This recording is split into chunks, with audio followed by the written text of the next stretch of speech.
Hannibal Barca is the most famous proof that winning battles isn't the same as winning a war.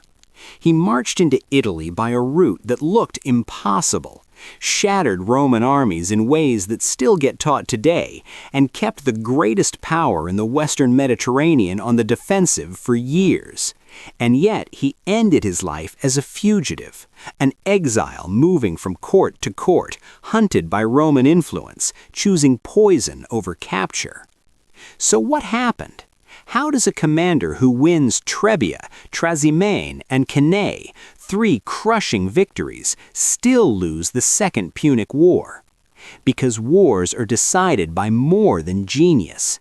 They're decided by systems, manpower, money, logistics, politics, allies, and the ability to endure disaster without breaking. Hannibal had unmatched operational brilliance. Rome had a state structure that could survive almost anything and then adapt. The war begins with a question of geography and power. Carthage and Rome had already fought once, and Carthage had lost the First Punic War. Rome took key islands and built momentum. Carthage rebuilt its strength in Spain, where Hannibal rose through the Barcid power base. When war came again, Hannibal understood one thing clearly. Rome's navy made a direct seaborne invasion a gamble. So he chose the land route, Spain through Gaul and over the Alps into Italy. That march was less a single heroic crossing and more a long sequence of hazards: hostile tribes, narrow passes, starvation, exposure, animals lost on cliff edges, men dropping equipment just to keep moving. But the point wasn't style, the point was surprise. Rome expected the fight in Spain or Africa.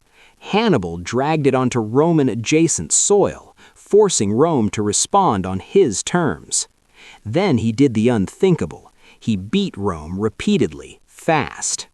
At Trebia, he exploited weather, timing, and ambush. At Lake Trasimene, he turned terrain and surprise into slaughter. And at Cannae, he produced the masterpiece, letting the Roman center push forward, then wrapping both flanks inward until the Roman army was compressed and destroyed. It wasn't just a defeat, it was annihilation. Rome lost tens of thousands in a day, and the psychological impact was enormous. If any commander had earned the right to say, "This ends now," it was Hannibal. After Cannae, people ask the famous question, why didn't Hannibal march straight on the city of Rome? The simplest answer is the hardest. Because victory on a field doesn't automatically translate into taking a fortified capital.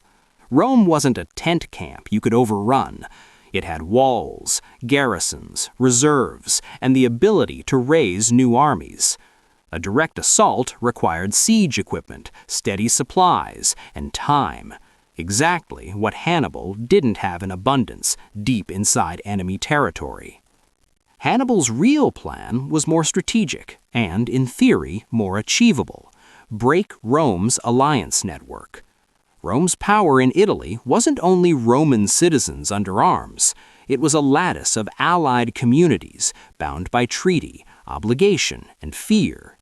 If Hannibal could peel away enough allies, especially major ones, Rome would face political collapse, not just military pressure.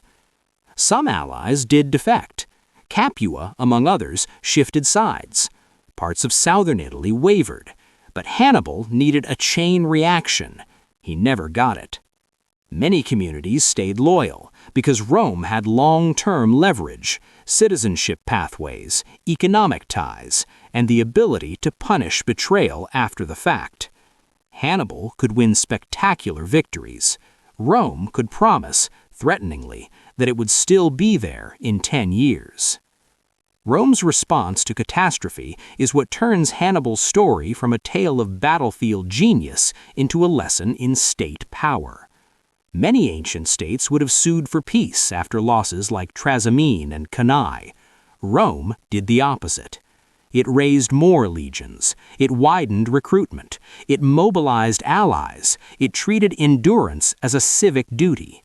Rome essentially said, "You can kill our armies, but you can't kill our capacity to make more." Then, Rome did something even more important. It changed how it fought. Hannibal wanted decisive battles. His strengths, cavalry, maneuver, deception, and timing, thrived when Rome marched out in force and tried to settle the war in one grand clash. Rome learned to deny him that. Under the logic associated with Fabius Maximus, Rome shadowed Hannibal, harassed him, disrupted supplies, and avoided the kind of full commitment that Hannibal could punish. This Fabian strategy looked timid to Romans who wanted revenge and glory. Strategically, it was ruthless. It turned the war into attrition, and attrition favored the side with deeper resources and safer logistics. Hannibal's army in Italy was a triumph of adaptability. He maintained cohesion far from home, managed mixed troops, recruited local support, and kept his cavalry effective. But the longer the campaign lasted, the more the math turned against him. Even victories cost men. Veterans die, horses die, allies drift, equipment wears out, and living off the land is not a stable economic system when the enemy burns crops, evacuates supplies, and forces you to forage farther and farther for less and less. Meanwhile, Hannibal never received the level of reinforcements and siege resources that would have transformed his tactical victories into strategic collapse for Rome. Carthage had politics, rival priorities, and other fronts. Spain needed defense. North Africa needed security. Carthage could not or would not commit everything to Hannibal's Italian gamble in the way Rome committed everything to survival. So Rome made the smartest move of the war. It realized Hannibal didn't have to be defeated in Italy to be beaten overall. Rome attacked the foundations that made Hannibal possible. In Spain, Roman campaigns targeted Carthaginian resources and recruitment bases. Spain mattered. It provided money, manpower, and strategic depth. If Carthage lost Spain, Hannibal's long-term prospects shrank dramatically. Then came the turning point. Rome carried the war to Africa. This forced Carthage to defend its own homeland. Hannibal, after years of campaigning in Italy, was summoned back. Rome never had to destroy Hannibal in Italy to remove him from Italy. It just had to threaten Carthage itself. At Zama, Hannibal faced a Roman commander, Scipio, who had studied the war, built an army with the right mix of discipline and flexibility, and secured strong cavalry support, including Numidian allies who no longer fought for Carthage. Hannibal still had veterans and skill, but the conditions that had made his earlier victories possible were gone. He lost, and Carthage accepted harsh terms. After the war, Hannibal remained politically active, associated with reforms and efforts to strengthen Carthage's finances and governance. But Rome didn't view him as retired. Rome viewed him as a symbol, someone whose existence could inspire resistance, alliances, or future conflict. So pressure followed him. Hannibal fled into the wider Mediterranean world, advising foreign rulers and trying to build coalitions that might contain Rome.